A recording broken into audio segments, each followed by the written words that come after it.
Nabi sebagai sosok manusia itu kaget ketika diberikan pengalaman secara metafisik, ya.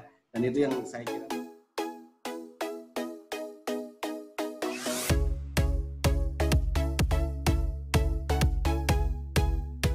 Bismillahirrahmanirrahim. Assalamualaikum warahmatullahi wabarakatuh.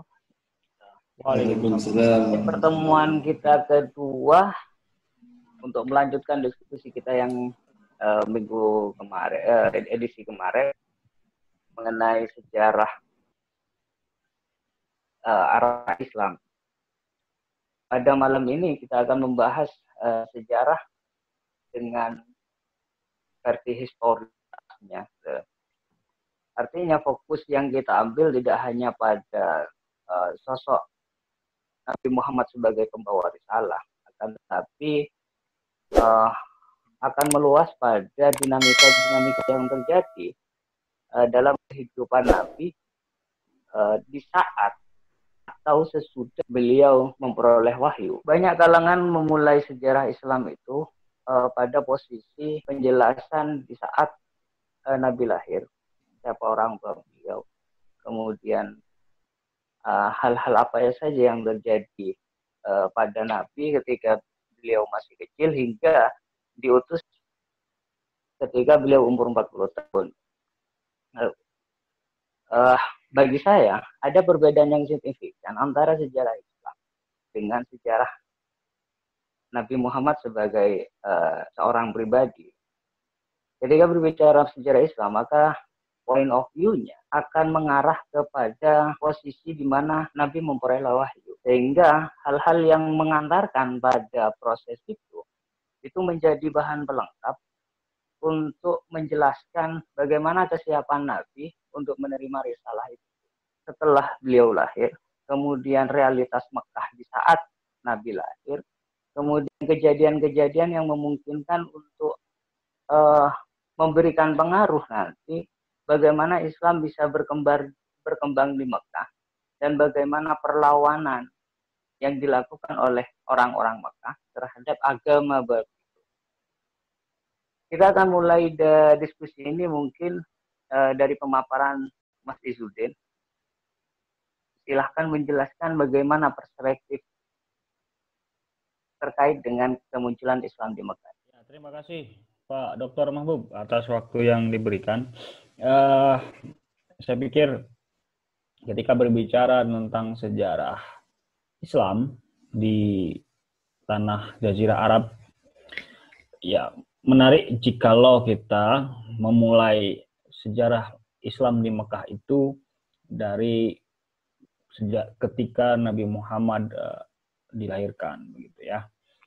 Namun hal tersebut tidak kita diskusikan secara normatif, akan tetapi kita akan bedah secara perspektif dan angle kajian epistemologi keilmuan yang lain, yang saya pikir itu bisa kita kembangkan dan kita narasikan lebih mendalam dan lebih mentail. Tentu ada kritik-kritik yang membangun dan kritik-kritik yang saya pikir itu bisa menjadi out of the box term Islamic history yang selama ini menjadi vakum dan menjadi yang menjadi sebuah doktriner bagi Islam bagi umat Islam yang sudah memeluk agama itu sendiri. Nah, memulai diskusi terkait dengan Islam di Mekah atau di Arab itu menarik kalau saya melihat secara kosmologi, perspektif sosioekonomi dan sosiokultural begitu. Iya, kita tahu Nabi Muhammad itu adalah keturunan Bani Hashim, dari kakeknya Abu Muthalib. Beliau ada pimpinan suku Quraisy yang waktu itu ya secara kekuatan ekonomi suku Quraisy itu salah satu kabilah yang cukup berpengaruh di tanah Arab. Karena di Arab itu atau di Mekah itu adalah secara sosioekonomi berklan-klan atau berkabilah-kabilah, maka sering sekali terjadi peperangan hanya dalam sengketa persoalan-persoalan ekonomi. Nah, dalam sejarah normatif misalnya Nabi Muhammad merupakan keturunan yang yang terhormat dari Bani Quraisy misalnya seperti itu, dan terus secara pengaruh di kebudayaan di masyarakat juga memiliki pengaruh yang luar biasa dari segi keturunannya dan lain sebagainya. Bahkan mungkin secara literatur juga kita secara normatif jelaskan ada keunggulan-keunggulan, ada sifat-sifat Nabi Muhammad. Bahkan misalnya kalau kita perdebatkan, ada perdebatan Al-Amin, gelar Al-Amin dan Al-Kahdab misalnya di Tanah Arab. Nah, kalau secara normatif saya pikir sudah menjadi doktrin pelajaran sejarah kebudayaan Islam yang sudah diajarkan beberapa Islamic studies gitu ya, dalam history of Islam. Ada aspek lain yang menarik menurut saya yang perlu kita diskusikan. Yang pertama, seorang yang kategori miskin, walaupun beliau itu adalah Nabi Muhammad SAW itu adalah keturunan yang luar biasa secara keturunannya, tapi dalam kondisi keadaannya yang miskin, tiba-tiba dalam jangka 30 tahun ketika proses penyebaran Islam, dan itu sungguh menjadi sebuah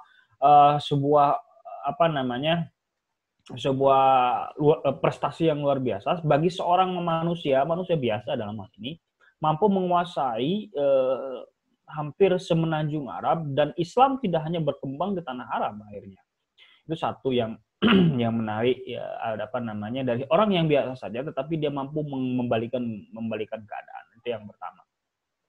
Yang kedua, dalam taksonomi ekonomi itu kalau saya pelajari misalnya dalam misalnya Montenegro Watt itu bilang atau dalam Haiti sekalipun, ternyata tanah Arab itu adalah sebuah kosmopolitannya ekonomi peradaban di dunia, sehingga banyak perebutan kekuasaan ekonomi, tetapi menurut si Montenegro Watt itu ya di sana itu terjadinya ekspansi ekonomi kapitalisme pertama di tanah Arab, sehingga terjadi yang namanya eksploitasi kekayaan alam, termasuknya ke sistem ekonomi yang kapitalistik, menyebabkan secara sistem struktur sosial di tanah Arab itu terjadinya eksploitasi, juga terjadinya sebuah ketidakadilan, sehingga banyak orang-orang di tanah Arab itu membutuhkan sosok yang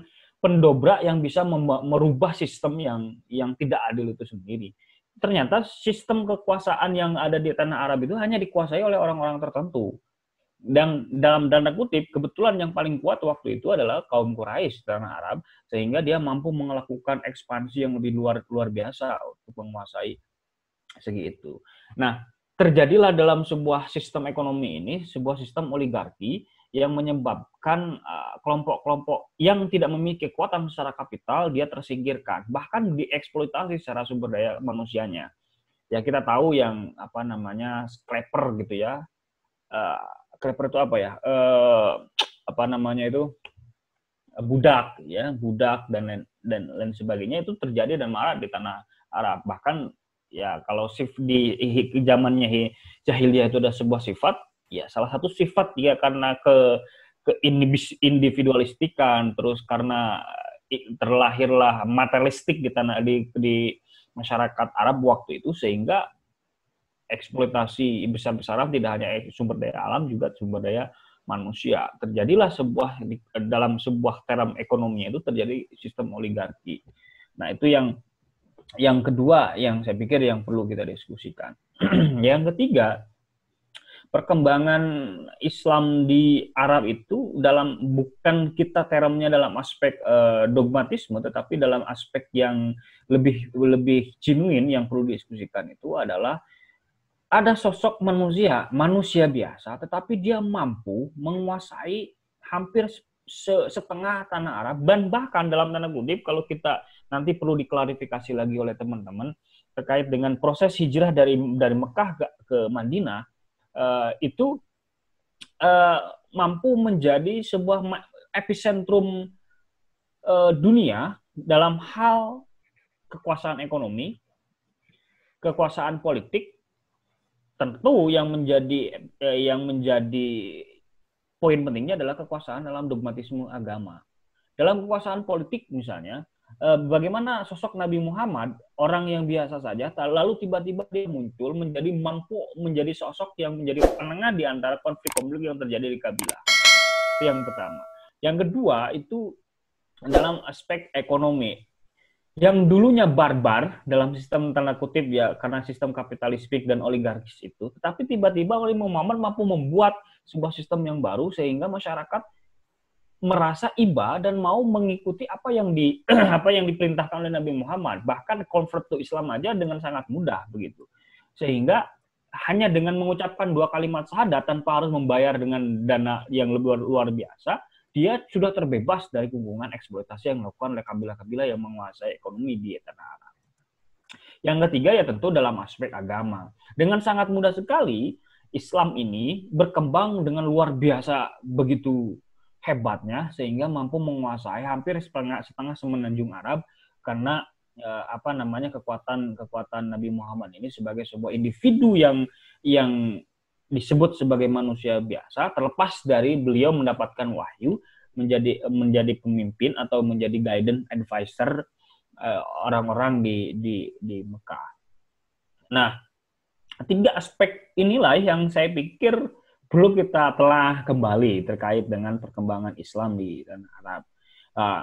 Itu mungkin mengantar dari saya yang saya pikir perlu kita diskusikan dan perlu kita kritisi dari persoalan-persoalan perkembangan Islam. Itu belum sampai kepada konsep nubuah ya, tetapi saya ingin memantik dari hal itu. Terima kasih, Mas Izzuddin. Mungkin terkait dengan pembentukan Islam di Mekah ini bisa ditambah oleh Mas Apik. Silakan. Oke, Assalamualaikum warahmatullahi wabarakatuh. Waalaikumsalam. Selamat malam semuanya. Mungkin pengantar dari saya sebenarnya berbicara tentang sejarah Nabi, sejarah Nabi Muhammad sebagaimana tadi sudah disampaikan oleh Pak Dr. Mahfud. Kalau saya memulainya dari respon masyarakat terhadap sejarah itu sendiri. Kita mulai dari sana.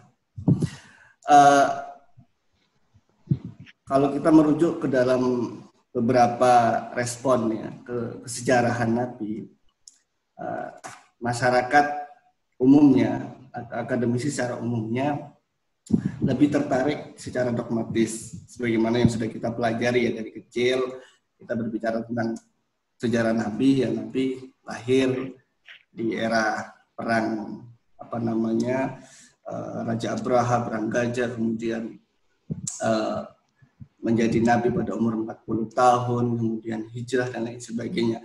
Itu sesuatu yang sudah lumrah, yang selama ini ditransmisikan sampai kita dan menjadi sebuah dogma yang harus kita percayai, seperti itu.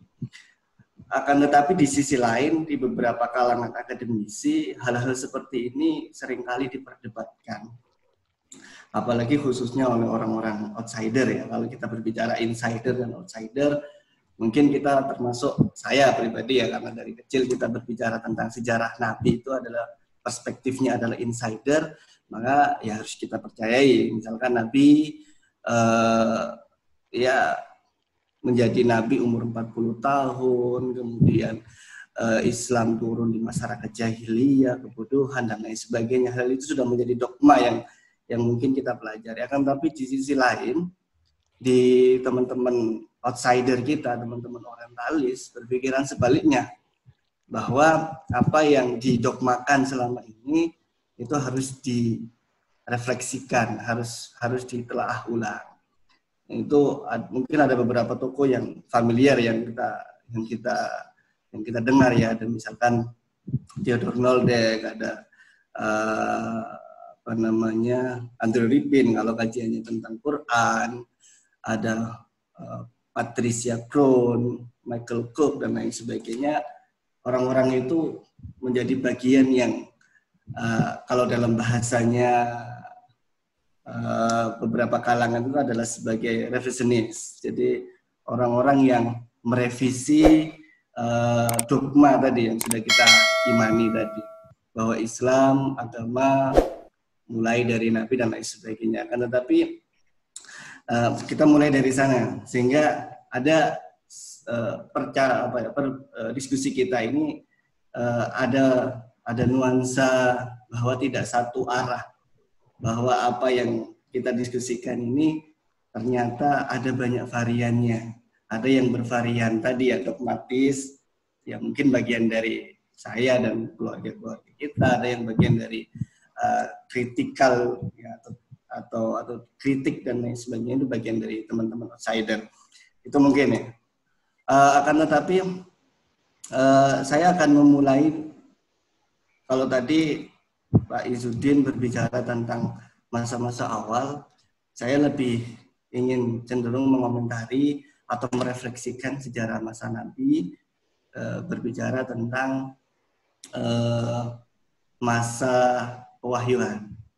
Karena ini menjadi tonggak awal sejarah keislaman. Jadi kalau berbicara dalam diskursus tafsir, itu teman-teman akan menemukan namanya tafsir nuzuli ya. Ada beberapa tokoh misalnya Al-Jabiri, diawali dulu dengan Tadulodek, terus kemudian ada Izzat Darwaza dan lain sebagainya, yang hampir semuanya sepakat bahwa ayat yang pertama kali turun adalah Al-Alaq. Dan seperti itu. Bahwa Iqra bismi rabbikal ladzi khalaq, khalaqal insana min 'alaq, dan sampai ayat kelima itu menjadi pertanda awal Islam itu turun. Nah, bagi saya ini menjadi menarik kalau kita refleksikan bersama bahwa Nabi kemudian diberikan wahyu itu melalui perantara malaikat Jibril, itu mengalami dua fase. Kalau kita membaca sejarah di Sirah Nabawiyah, Nabi ketika mendapatkan wahyu, awal dimulai dengan mendapatkan mimpi, ya, kemudian dari mimpi itu kemudian beliau uzlah ke Gua Hira, kan gitu. Dari Gua Hira itu kemudian beliau ketemu dengan malaikat Jibril yang berubah wujud menjadi sosok manusia, kan seperti itu. Baru kemudian Nabi diminta untuk membaca Iqra, ma'ana biqari, kata Nabi. Ini bagi saya pengalaman yang sangat bisa menggambarkan pengalaman yang luar biasa. Pengalaman yang pertama adalah pengalaman supranatural, yang saya kira ini juga hampir dialami oleh nabi-nabi terdahulu ya, kalau kita bicara dengan Nabi Musa dan lain sebagainya. Ketika Nabi kemudian mendapatkan mimpi, ya, yang itu barangkali membuat Nabi sebagai sosok manusia itu kaget ketika diberikan pengalaman secara metafisik, ya. Dan itu yang saya kira membuat Nabi harus beradaptasi dengan ya bahasa metafisik dan lain sebagainya. Kemudian karena kebingungan itulah kemudian Nabi ke Gua Hira, kemudian datanglah malaikat Jibril yang sekali lagi pengalaman sudah berbeda. Yang awalnya adalah metafisik, kemudian berganti menjadi pengalaman fisik. Karena malaikat Jibril sudah berubah bentuk menjadi fisik manusia. Artinya apa? Artinya hal ini saya kira sebagai sosok manusia, agama Islam ini disebarkan untuk manusia, maka harus mendapatkan pengalaman secara manusia juga. Maka kemudian malaikat Jibril berubah wujud menjadi manusia, kemudian diberikan istilahnya diminta untuk membaca dengan bahasa Arab, ya bahasa Nabi pada saat itu kan bagian dari memanusiakan wahyu tadi, berubah wujud menjadi manusia. Saya kira itu.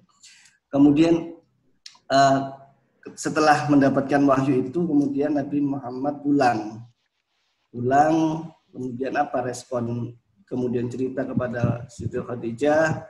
Respon Siti Khadijah sangat, saya kira Nabi Muhammad sangat beruntung ketika pada saat mendapatkan wahyu dengan situasi pengalaman yang membingungkan seperti itu, bertemu dengan Siti Khadijah yang saya kira sudah sangat berpengalaman dengan hal-hal seperti itu. Hal ini terbukti ketika Siti Khadijah kemudian mengajak Nabi Muhammad untuk bertemu dengan Warokoh. Ya, kalau dalam beberapa riwayat itu kemudian diajak untuk ketemu dengan Warokoh. Warokoh ini adalah orang ahli kitab ya, yang dia banyak mempelajari tentang isi-isi nabi-nabi terdahulu. Artinya apa? Nabi Muhammad ketika mendapatkan pengalaman seperti itu, kemudian bertemu dengan orang yang tepat, akhirnya apa? Keputusan-keputusan yang diambil oleh Nabi juga keputusan-keputusan yang baik, saya kira. Maka ini menjadi kalau kita merefleksikan sejarah awal Nabi dalam proses pewahyuan ini, Nabi Muhammad turun atau wahyu ini turun karena terjadi sebuah permasalahan. Permasalahannya apa? Permasalahan di masyarakat Arab saat itu, dari awalnya, kalau kita kemarin saya nggak tahu ya, ketika berbicara tentang masyarakat pra-Islam adalah masyarakat yang nomaden, ketika menjadi masyarakat Makkiyah, masyarakat di Mekah itu adalah masyarakat yang menetap, karena di sana ya sudah orang berbisnis dan lain sebagainya, ada perputaran uang dan lain sebagainya, maka di sana akan terjadi konflik. Konflik itu akan mempengaruhi cita rasa manusia terhadap suatu agama. Maka kemudian Nabi muncul, kemudian dibenahi semuanya. Saya kira itu. Selanjutnya. Oh ya. Bismillah, selamat malam semuanya. Assalamualaikum warahmatullahi wabarakatuh. Salam sejahtera untuk kita semua. Maaf agak telat nyari sinyal tadi. Oke, berkaitan dengan tema masa kenabian khususnya di Mekah ini, bagi saya pribadi adalah merupakan periode paling penting yang menjadi titik awal, titik pijak bagaimana keagamaan Islam itu nanti ke depan dibangun. Saya akan melihat periode Mekah ini dari dua kacamata. Yang pertama dari al-mashhad ad-dini atau potret keagamaan, kemudian dari al-mashhad al-ijtimai, yakni potret sosial.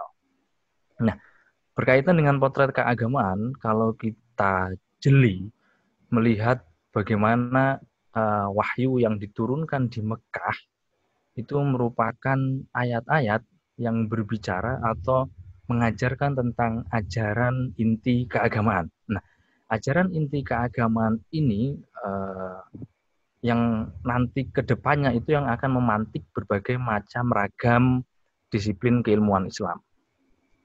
Dua hal yang penting dari ayat-ayat Makkiyah ini barangkali bisa kita petakan dengan menyatakan bahwasanya misalnya, atau lebih mudahnya begini agar lebih sederhana. Jadi potret keagamaan periode masa kenabian di Mekah ini adalah yang pertama menanamkan ajaran inti akidah. Kemudian yang kedua menanamkan sekaligus ajaran inti syariah. Nah, di sini ajaran inti akidah itu ya berbicara tentang tauhid, berbicara tentang malaikat, berbicara tentang rasul dan segala macamnya. Nah, sedangkan ajaran inti syariah itu berbicara tentang keadilan, berbicara tentang adamul kharaj, berbicara tentang kemudahan, berbicara tentang al-musawah. Nah, dalam potret keagamaan yang khusus legal ini, karena nanti yang akidah bisa diteruskan ke teman-teman Usuluddin, itu dicoba digali kembali semangatnya oleh misalnya Abdullah Ahmad An-Naim dalam bukunya Toward Islamic Reformation, itu yang Human Liberty, Civil Rights dan judulnya lagi Civil Liberties, Human Rights and International Law, di mana dia mengangkat gagasan inti syariah yang diturunkan pada periode Mekah itu untuk dientitaskan ke dunia kontemporer saat ini, karena ajaran inti syariah itu di sana menurut dia, dan bukan pada periode Madinah. Nanti periode Madinah itu sudah merupakan praktek daripada apa yang disampaikan atau diajarkan oleh Rasul di Madinah tentang ajaran inti keagamaan yang syariah. Jadi kalau boleh dikata, ajaran atau potret keagamaan periode Mekah ini bisa dikatakan kalau sebagai manusia berdiri itu kakinya utuh, sebagai agama itu jejaknya itu utuh, tegap. Jadi kaki satu sisi itu tentang asasul akidah, di kaki sisi sebelahnya lagi itu tentang asasus syariah. Jadi sempurna. Istilahnya agama ini memiliki ajaran akidah dan syariah yang sempurna. Yang intinya, ajaran intinya itu disampaikan di periode Mekah. Nah, kritik saya untuk beberapa karya yang berbicara tentang periode Mekah ini tidak banyak, khususnya dalam buku-buku hukum Islam atau syariat Islam atau usul fikih. Nah, di sana selalu ada bab yang menyampaikan atau setidaknya membicarakan tentang asas tasyri' atau at-tasyri' fi asri Rasul. Selalu ada seperti itu. Tapi asri Rasul ini tidak dibedah antara al-asru al-Makki sama al-asru al-Madani. Itu satu. Kemudian yang kedua, al-asru al-Makki sendiri ini kalau kata Nodek itu kan ada 3 fase. Nah, 3 fase ini akan sangat menarik. Misalnya ada satu pertemuan kita teman-teman, kita diskusikan 3 fase periode Mekah versi Nodek ini kalau dikaji berdasarkan berbagai macam ragam keilmuan yang kita jalani saat ini, itu pasti akan sangat menarik. Dan karakteristik dari antar periode itu apa? Jadi bukan hanya Makki dan Madani, tapi antar Makki sendiri per periode itu ada karakteristiknya. Itu akan sangat menarik. Jadi kajian ilmu usul fikih secara khusus tentang at-tasyri' fi asri Rasul itu tidak benar-benar membedakan antara Makki dan Madani. Kalaupun membedakan itu hanya ya dalam tanda kutip kita minta bantuan ke ilmu tafsir, tidak dalam bentuk yang lebih teoretik lah seperti itu. Nah, asasul tasyri' di zaman Makki inilah yang nanti kalau kita runtut itu menjadi spirit ilmu baru tentang maqasid syariah. Kemudian yang kedua, itu tadi tentang potret keagamaan. Nah, potret sosialnya adalah sebagaimana sudah disampaikan oleh Gus Izzuddin, sebagaimana sudah disampaikan oleh Gus Syafiq, saya pikir konteks masyarakat Arab Mekah saat itu dalam tanda kutip ya, itu status ekonominya stabil, artinya ekonomi hidup di situ, manusia sudah melakukan perdagangan, dan itu juga dilakukan oleh Rasul. Satu yang barangkali bisa kita ambil dari pelajaran sosial yang dikomunikasikan lewat jalur perdagangan adalah bahwasanya berkomunikasi, apapun itu bentuknya, apalagi lewat berdagang misalnya, itu tidak perlu mempertimbangkan latar belakang keagamaan seseorang. Nah, saat ini itu kan kalau misalnya saya pernah mengalami, ini cerita sedikit bagaimana kita bisa mengambil bagaimana kita bisa menjadikan periode Mekah ini sebagai sebuah pengetahuan sejarah. Saya pernah mengalami ingin beli online sesuatu, kemudian saya ditanya, "Mas, Islam atau bukan?" Saya jawab, "Oh, emangnya kenapa, Mas?" Kami hanya melayani pembeli yang Islam. Itu kan unik. Padahal dalam periode Mekah dan Madinah sekalipun saya yakini Rasul di dalam aktivitas perdagangannya sebagai bentuk interaksi sosial itu sama sekali tidak mempertimbangkan, maksudnya tidak mempertimbangkan itu tidak menjadikan soal latar belakang keagamaan seseorang ketika melakukan transaksi. Makanya kita pernah dengar cerita bahwasanya bagaimana Rasul menggadaikan jubah perangnya ke seorang Yahudi. Oke, saya pikir itu dulu yang bisa saya bagi terkait periode Makki. Artinya kita bisa potret dengan potret keagamaan dan potret sosialnya sekaligus. Terima kasih Mas Mahbub. Terima kasih semuanya. Harusnya kita bahas di sini adalah bagaimana konfrontasi yang dilakukan oleh orang-orang Makkah ketika Nabi melakukan dakwahnya pertama kali, misalnya begitu. Apa yang melatar belakangi mereka kemudian memberikan perlawanan yang begitu keras, atau apakah motif di balik itu misalnya, sehingga apa yang disampaikan oleh Nabi memiliki kecenderungan untuk ditolak, bahkan ada pengusiran, ada aktivitas-aktivitas yang dilakukan oleh Nabi dan para pengikutnya. Mungkin hal-hal yang semacam ini bisa dijelaskan oleh Mas Izzuddin, bagaimana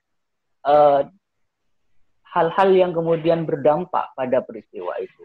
Ya, menarik saya pikir diskusinya, yang saya pikir ini menjadi lebih variatif perspektifnya ya dari pandangan-pandangan sahabat-sahabat semua. Memang ketika berbicara tentang sejarah Islam yang disampaikan atau yang dibawa oleh Nabi Muhammad kepada umat manusia di seluruh dunia, lebih khususnya adalah waktu itu ada di Arab, sebetulnya perlu kita diskusikan kembali ada periode Makkiyah dan ada periode Madaniyah, Madinah gitu ya. Karena ini berhubungan juga nanti dengan tafsir ataupun berhubungan dengan turunnya Al-Quran atau wahyu. Ada Madaniyah dan juga ada Madinah. Nah, kalau saya boleh katakan di kalau kita baca bukunya Haikal Hasan, kalau tidak salah saya lupa, yang tentang sejarah hidup Nabi Muhammad itu, beliau menggambarkan bahwa sosok Nabi Muhammad itu adalah sosok suri tauladan yang luar biasa, walaupun dia orientalis, tapi mampu menjelaskan secara mungkin tidak sedetail yang kita idealkan sebagai seorang Muslim ya. Akan tetapi secara secara kajian yang itu simplistik pada sejarah, maka saya melihat Nabi Muhammad itu digambarkan menjadi seorang suri tauladan yang baik. Terus dia mampu menjadi seorang tokoh sentral yang mampu menjadi seorang di dalamnya merubah sistem sosial masyarakat di Mekah begitu. Nah, menariknya itu adalah ketika berbicara tentang konsep yang ada di sosial masyarakat di Mekah itu kan bukan negara yang agraris dan bukan kota yang agraris dan juga bukan kota yang subur dalam sistem pertanian, tetapi sangat sibuk sekali karena sistemnya sistem perdagangan. Betul tadi apa yang disampaikan oleh Gus Yafik bahwa dulu pernah kita diskusikan di pra-Islam di Arab itu yang masyarakat terdiri di kabilah-kabilah atau klan-klan yang nomaden, tidak menetap begitu. Tapi setelah adanya Nabi Muhammad lahir dan ketika pergeseran masyarakatnya berkembang dan berubah, orang-orang yang nomaden ini karena ingin eksistensi sebuah sistem ekonomi sosial kapital mereka, maka mereka bisa nomaden di sana. Sehingga akhirnya masyarakat di kota Mekah ini, kalau saya boleh katakan, itu adalah epicentrumnya ekonomi dunia waktu itu. Sehingga karena banyak dari Romawi dan dari orang-orang Yahudi ataupun Yunani juga berangkat ataupun mencari sosok atau wilayah yang menurut kerajaan-kerajaan besar waktu itu menjadi sebuah kekuatan kapital baru. Kalau kita telisik kembali sejarah perkembangan di dunia, dalam lintasan misalnya perspektif kolonialisasi begitu, kolonisasi itu kan dibagi menjadi 5 fase. Fase pertama itu adalah fase di mana bangsa Romawi ketika ingin menguasai kekuasaan, menghidupi negaranya, dia tidak mungkin dan tidak bisa hanya melakukan penguatan ekonomi hanya di negaranya saja, sehingga dia harus melakukan sebuah ekspansi ke beberapa negara yang disebut dengan kanalisasi atau eksistensialisasi dari beberapa negara, sehingga dia harus menggabungkan beberapa negara. Hal itu yang dilakukan oleh Romawi yang disebut dengan kolonialisasi jilid pertama atau 1.0, sehingga dia harus melakukan beberapa eksploitasi dan menyatukan beberapa negara Eropa, dan itu cukup berhasil hingga 3-4 abad kemudian. Bahkan eksplanasi yang selanjutnya adalah ketika negara Romawi ini ingin melakukan sebuah ekspansi kolonialisasi, itu terjadi juga di Arab yang saya amati seperti itu. Sehingga dalam konteks sosioekonomi politik ini menarik ketika misalnya sistem dunia waktu itu yang cukup kapitalistik, yang memunculkan individualistik dan hedonistik, kira-kira begitu. 2 katup inilah yang menjadikan kalau kita mau dibedah kembali mengapa terjadi eksploitasi begitu, mengapa terjadi cravers ya kalau bahasa Indonesia, kalau bahasa ini Indonesia itu perbudakan, dan kenapa juga itu terjadi sistem jahiliyah, walaupun kita sepakat bahwa sistem jahiliyah itu adalah sebuah sifat saja yang menyifatkan atau kebodohan zaman jahiliyah, zaman kebodohan. Nah, tetapi sistem yang mengatur dunia waktu itu ya ada dua katup tadi yang sudah saya sebutkan. Nah, Nabi Muhammad lahir sebagai sosok suri tauladan, itu yang pertama. Yang kedua juga sosok the messengers atau the prophet messenger, terus nabi penyampai wahyu dari Tuhan turun hadir di tanah Mekah itu dengan tanpa ada yang dulunya orang-orang kabilah-kabilah yang berkuasa itu, tanpa ada distingsi ataupun keraguan akan ada sosok yang baru, tetap seperti itu. Tapi yang menarik tadi yang disampaikan oleh Gus Syafiq, bahwa Nabi Muhammad itu lahir ketika Raja Abraham, atau yang kita kenal 12 Rabiul Awal itu perang gajah. Nah, memang konfigurasi itulah yang menjadikan, karena yang selalu saya baca ya karena eksistensi kekuatan kapital tadi, sehingga menjadikan tanah Arab atau tanah Mekah, City of Mecca itu menjadi epicentrum perdagangan di dunia. Itu yang pertama. Sehingga kenapa kalau kita refleksikan kembali, kenapa Abu Jahal, Abu Lahab itu mau memerangi Nabi Muhammad yang secara keturunan itu ya kita tahu pamannya Nabi, kira-kira begitu. Tetapi kok bahkan mau membunuh Nabi Muhammad. Ini kan menjadi sebuah diskusi yang cukup diakronik kalau kita dibedah kembali. Ternyata kalau saya analisis, karena dia atau Abu Jahal, Abu Lahab itu karena takut kehilangan kekuatan yang baru, karena dianalisis atau ada ahli nujum dari berbagai orang yang Bani Nazir waktu itu kalau tidak salah, akan ada kemunculan nabi baru atau ada pembaharu, ada orang menjadi pembaharu yang itu tidak hanya menyelamatkan manusia dari sistem jahiliyah, tetapi juga menjadi sosok yang sosok yang menjadi pemberi al-amin itu, atau pemberi al-adil itu, keadilan bagi seluruh masyarakat. Nah, itulah yang menjadi titik kenapa Abu Jahal, Abu Lahab memerangi Nabi Muhammad. Itu satu.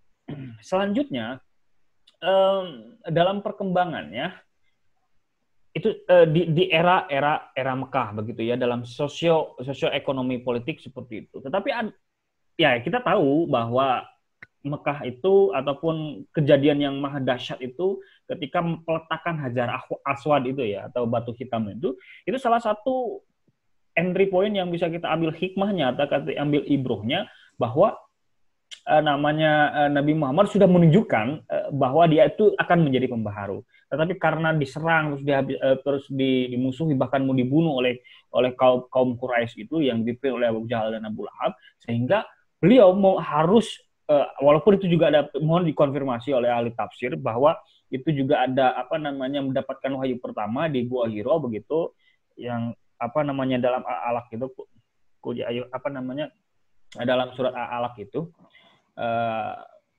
sehingga penyampaian pesan pertama itu secara diam-diam, dan itu cukup berhasil, dan ya kita ketahui banyak orang yang mampu convert to Islam. Tetapi ketika perkembangan itu yang mengancam eksistensi, dalam tanda kutip, eksistensi ekonomi dan politik bagi kaum Quraisy, itu menyebabkan kelompok-kelompok Quraisy yang merasa akan terganggu secara sistem yang sudah mapan mereka, sehingga harus memusuhi.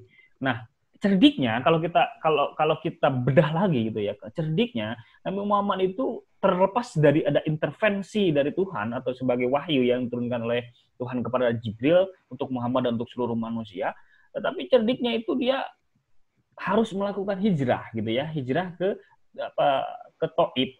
Setelah dari Taif langsung ke Yastrib, diselamatkan oleh kelompok Yahudi kan, kita ketahui di Taif.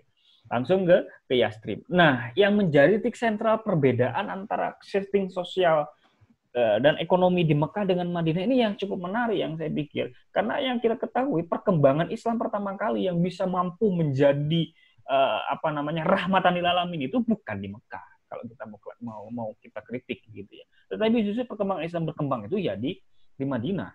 Nah, kita tahu di Madinah ini adalah negara suku aslinya Khazraj dan tolong dikonfirmasi, saya satu lagi saya lupa. Dan ada juga kabilah-kabilah yang lain dari Yahudi, ya, Bani Nazir dan lain sebagainya, 3. Nah, mereka ini sering berperang begitu ya. Tetapi masyarakatnya multikultur, multi etnik, sering berperang, bahkan lebih dari dalam catatannya catatannya Haiti itu lebih dari 12 kali peperangan.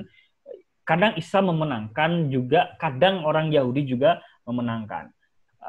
Nah, di konteks Madinah inilah awal mula yang dalam berbagai literatur menyebutkan lebih jauh beradab kehidupannya daripada di Mekah. Nah, Nabi Muhammad masuk dengan pesan-pesan Islam sebagai sebagai agama yang diberikan atau yang disampaikan oleh Nabi Muhammad kepada manusia, itu berkembang cukup baik. Tetapi lagi-lagi yang mau saya sampaikan, penyebaran Islam itu bukan dalam aspek dogmatisme saja yang saya lihat. Dogmatisme saya pikir hanya sebagiannya saja, tetapi ada sebuah sistem yang menjadikan masyarakat di Madinah ini menjadi sebuah kejadian yang baru yang saya pikir perlu kita diskusikan lagi dan perlu diklarifikasi lagi. Di sana itu tidak hanya orang Arab saja, tetapi juga ada orang Yahudi yang secara kekuatan ekonomi politik dipengaruhi langsung oleh Romawi dan dikontrol langsung oleh Romawi. Tetapi dia ketika ada Nabi Muhammad hadir di Madinah, justru mereka walaupun tidak menjadi seorang Muslim, tapi tidak menerima gitu dalam bingkai pluralisme itu sendiri. Sehingga ya kita tahu dalam berbagai literatur Madinah menjadi sistem masyarakat atau sistem negara sebagai percontohan di dunia, menjadi masyarakat yang tamadun, kota Madinah. Kira-kira begitu Nah, itu menarik, saya pikir kelangsungan Nabi Muhammad menjadi nabi sebagai sekaligus rasul itu di Madinah perlu kita debatkan dan itu perlu juga kita gali kembali dari perspektif yang lain. Kira-kira begitu Pak Dr. Mahbub.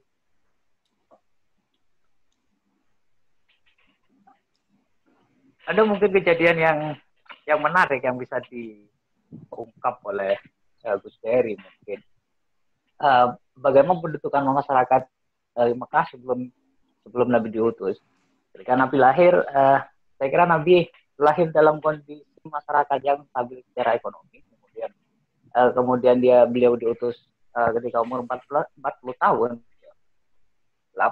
Proses pembentukan masyarakat semacam itu mungkin bisa dijelaskan oleh Gus Dery, bagaimana sejarah terkait Mekah itu dalam perspektif pembentukan masyarakat itu.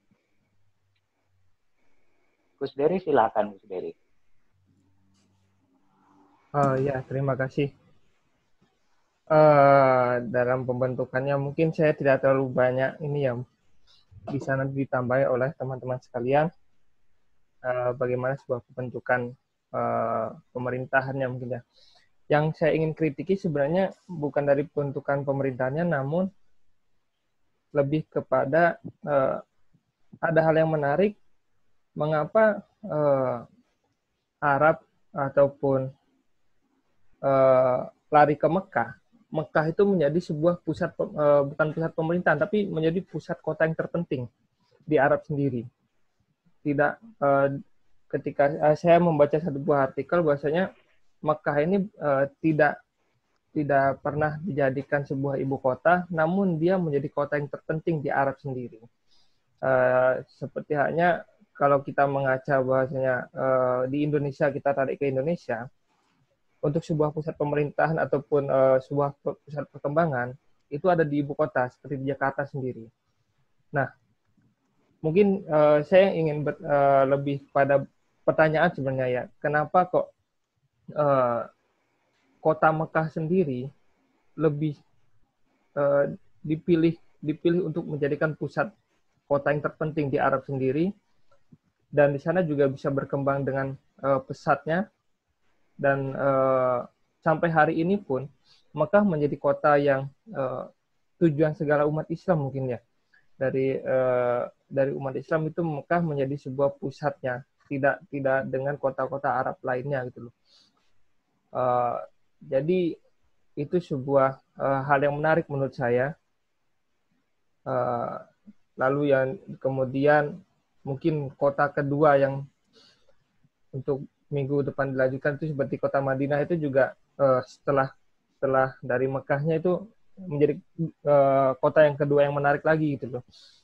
Kenapa bisa seperti itu terjadinya pemerintahan di sana itu.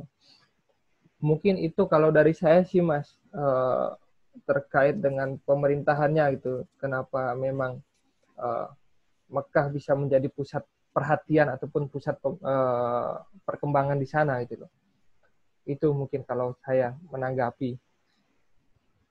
Saya boleh nambahin tadi nggak yang tambahin Silakan. Mas Izzuddin tadi.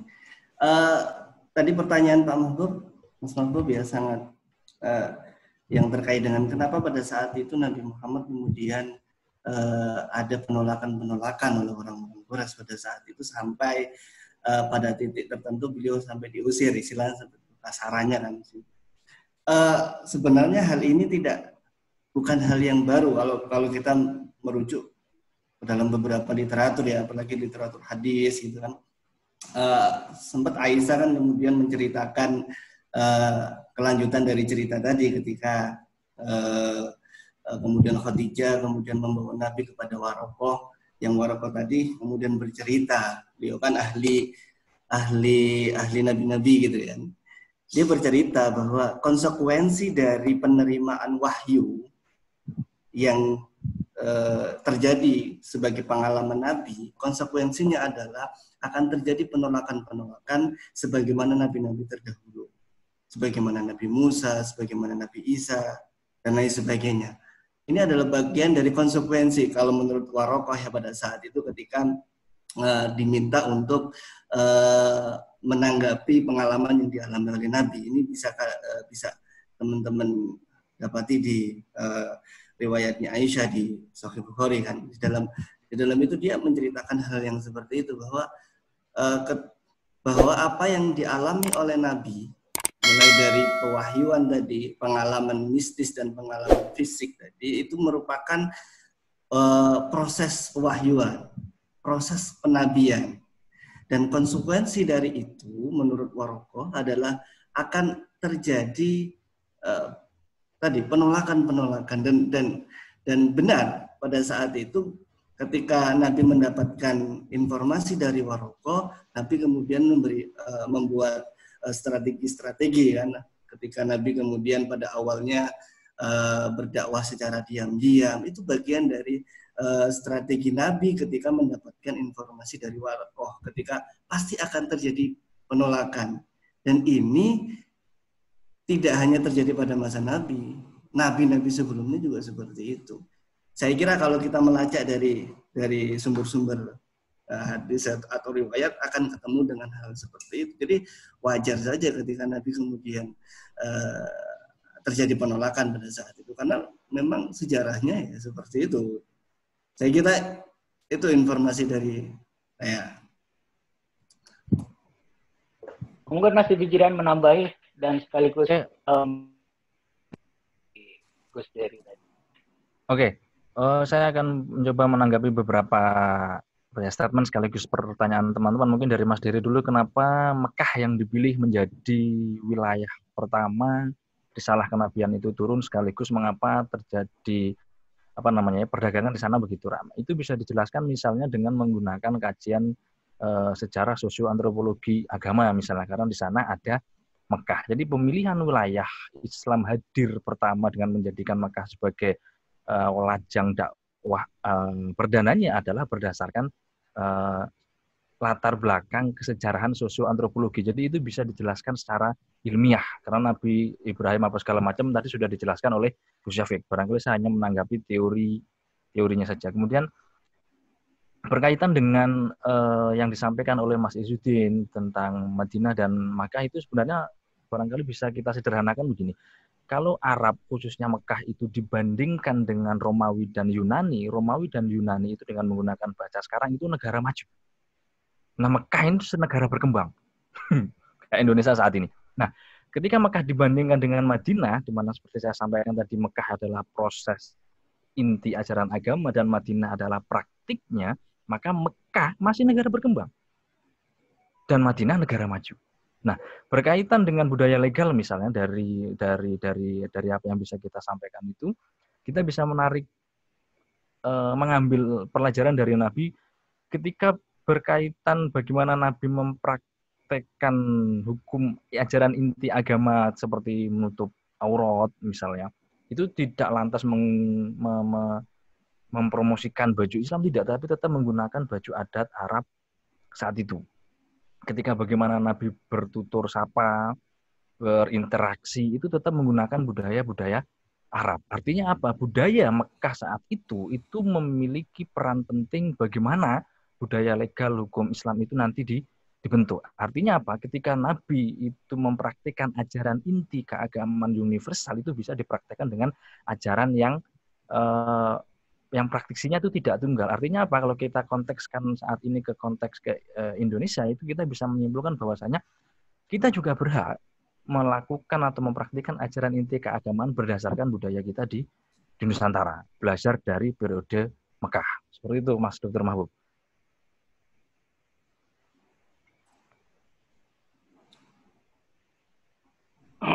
Saya sedikit mau memberikan statement mengenai bagaimana Mekah itu menjadi pusat terpenting dalam pusat terpenting di antara kota-kota lain di Hijaz. Seperti yang kita diskusikan pada pertemuan sebelumnya, bahwa Hijaz itu terbagi menjadi 3, antara Taif, Yatsrib, kemudian Mekah. Mekah ini di awal pembahasan kita sebelumnya menjadi tempat yang tidak pernah dilirik oleh orang manapun. Tapi ketika perubahan iklim, bukan perubahan iklim, ada perubahan politik di sekitar Mekah, di sekitar Hijaz, yang menjadikan Mekah itu menjadi jalur terpenting perdagangan antara Syam ke Yaman. Nah, proses perubahan geopolitik global itu antara Persia dengan Bizantium yang memaksakan proses perdagangan itu dari Yaman ke Syam itu melewati Mekah, sehingga Mekah menjadi pusat jalur. Kalau kita refleksikan ke Indonesia, kalau kita refleksikan kepada perdagangan nanti di abad berikutnya, itu menjadi jalur sutra. Jadi jalur sutra yang wajib ditempuh oleh para pedagang yang hendak menawarkan dagangannya dari Syam menuju Yaman. Begitu juga ketika masa Abu Thalib, Mekah yang tandus, kemudian di sana diberikan kemegahan air dengan ditemukan lagi sumur Zam-Zam, itu menjadi daya tarik lain. Kira-kira keselamatan Mekah pada waktu itu, bahkan ini terjadi sebelum Nabi lahir, memancing Abraham, seperti yang diceritakan Gus Yapik tadi, untuk membumi hanguskan Mekah, sehingga para peziarah itu pindah ke bangunan yang ia bangun di Kana, di daerah Yaman sana. Dia membuat satu bangunan megah yang harapannya itu bisa diziarahi oleh orang-orang Jazirah Arab, dan itu menguntungkan secara ekonomi. Bani Hashim setelah Abdul Muthalib itu mengalami kemunduran kekuasaan, sehingga ketika Nabi hadir, dalam kondisi Bani Hashim tidak memiliki kekuatan politik sebagaimana masa-masa sebelumnya, sehingga ketika Nabi ditolak, dengan gampangnya kabilah-kabilah lain itu mengusir Nabi tanpa ada perlawanan. Kenapa ada penolakan? Sebetulnya seperti yang Gus Syafiq jabarkan tadi, itu termaktub dalam riwayah. Secara teologis, riwayah itu digunakan oleh banyak orang untuk memberikan argumentasi kenapa Nabi itu harus diusir dari Mekah, karena ada konsekuensi wahyu. Tapi di sisi lain sebetulnya Mekah dengan paganismenya itu memiliki ta'assub yang luar biasa, memiliki sifat fanatik yang luar biasa. Kita tahu sebelum Nabi Muhammad diutus, ada 4 orang yang keluar dari term biasanya dalam beribadah. Misalnya kita kenal salah satunya Zaid bin Amr. Zaid bin Amr itu ayah kandung dari sahabat Nabi, Said bin Zaid. Zaid bin Amr itu memiliki keresahan terhadap situasi Mekah kala itu yang menyembah berhala. Kemudian dia ingin mencari satu agama baru yang lurus menurut dia dan keluar dari penyembahan itu.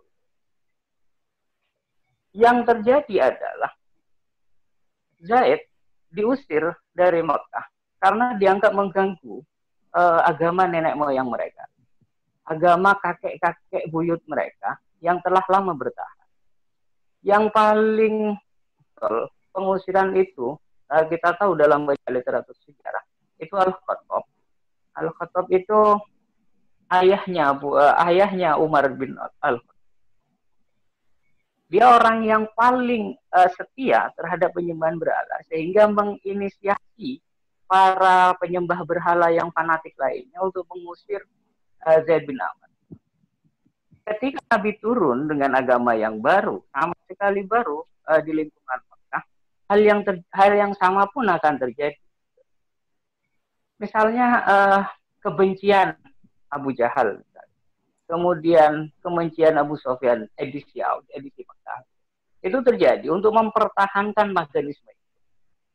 Kemudian ada beberapa yang memancing permusuhan itu kembali karena Islam mengangkat derajat orang-orang yang dianggap tidak sederajat. Itu perlu kita dalami. Bagaimana kemudian ada penghapusan stratifikasi sosial. Budak semuanya dimerdekakan, kemudian dianggap setara dengan para bangsawan. Hal ini memancing respon yang sangat luar biasa. Kira-kira suku Arab yang secara garis besar sangat membanggakan status sosial itu kemudian mau dihapuskan. Hal-hal yang semacam itu nanti akan berimbas sebetulnya pada Islam secara ajaran. Memang betul Gus Hijrian tadi bilang secara syar'i, secara hukum, maka itu tidak memiliki kaidah-kaidah hukum yang khusus. Karena di Mekah pembentukan yang ditekankan adalah pada wilayah akidah dan akhlak. Jadi Nabi datang untuk memberikan asupan-asupan dasar-dasar Islam mengenai akidah itu. Realitas sejarah Nabi ketika lahir dan diangkat menjadi Nabi di usia 40, sangat sedikit sekali sejarah yang menceritakan itu. Hal yang mendetail misalnya dijelaskan 100 tahun setelah Nabi wafat. Itu yang meragukan oleh orang-orang orientalis. Nabi lahir 570 atau 571, kemudian sejarah tentang itu ditulis 150 tahun setelah itu. Tapi secara dogmatis kita harus meyakini bahwa sejarah-sejarah yang ditulis oleh ahli sejarah Islam itu nilainya valid. Dan kenapa dianggap valid? Karena ada struktur kesohihan sanad yang diatur nanti pada masa setelahnya untuk menunjukkan apakah riwayah ini benar atau tidak. Kira-kira seperti itu. Mungkin Istuddin menambahkan itu. Terima kasih Pak Doktor. Saya pikir ketika berbicara mengenai tadi kan berbagai perspektif mulai dari aspek hukum, aspek tafsir, aspek hadis, ya seperti itu. Juga bersinggung sedikit aspek sosiologi antropologis, seperti itu. Ada satu hal yang mungkin ingin saya sampaikan. Kenapa Islam di Mekah dan di Madinah dan itu menjadi agama yang luar biasa, yang menjadikan sebuah basis penyebaran yang, ya kalau kita baca kenapa Michael Hart itu misalnya Michael Hart itu menempatkan Nabi Muhammad itu menjadi nomor 1 yang paling berpengaruh di dunia, ya karena salah satunya ada tiga aspek yang menurut Hart itu kenapa Nabi Muhammad berhasil menyebarkan Islam.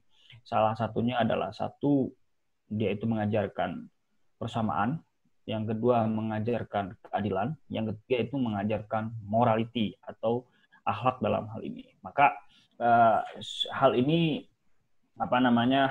seperti apa yang disampaikan dalam Al-Qur'an sebetulnya, wa innaka la'ala adimin khuluq misalnya. Sesungguhnya budi pekerti yang paling sempurna itu ada di wajah atau perilakunya Nabi Muhammad.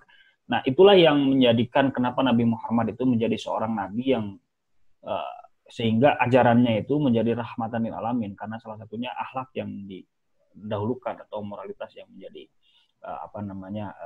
inti utama dari penyebaran Islam.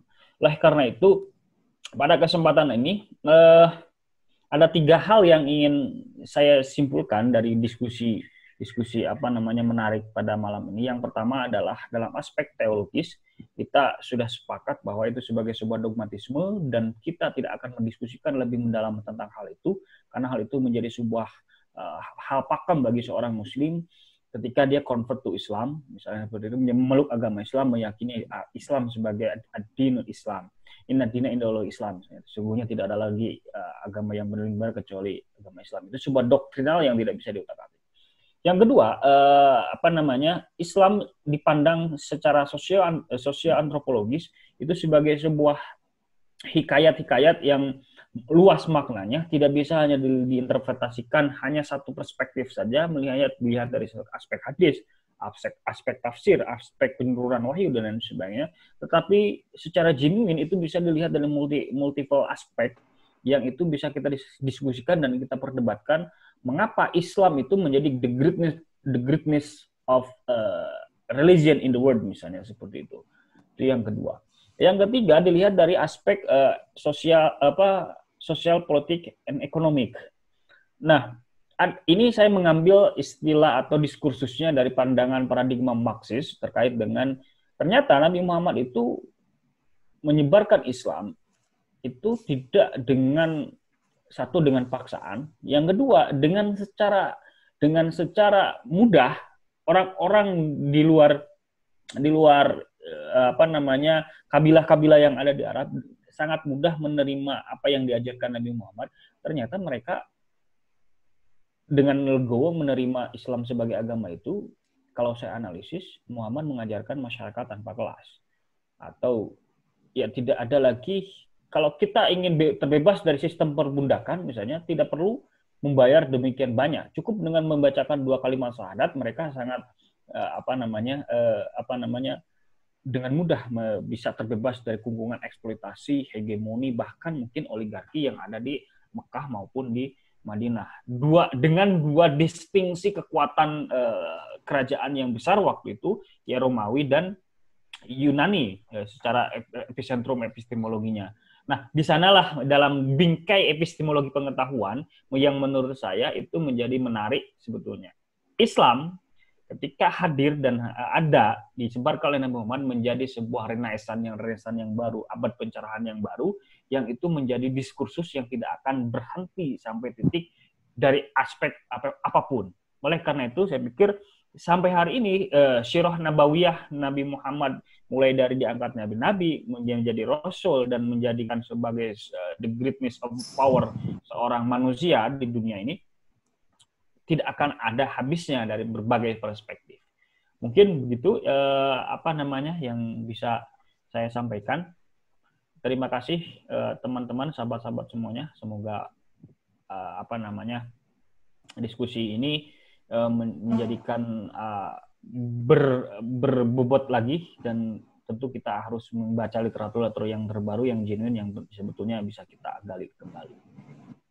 Begitu. Jangan lupa bagi Anda yang menyaksikan konten video kami, klik subscribe, share, dan komen di link bawah ini.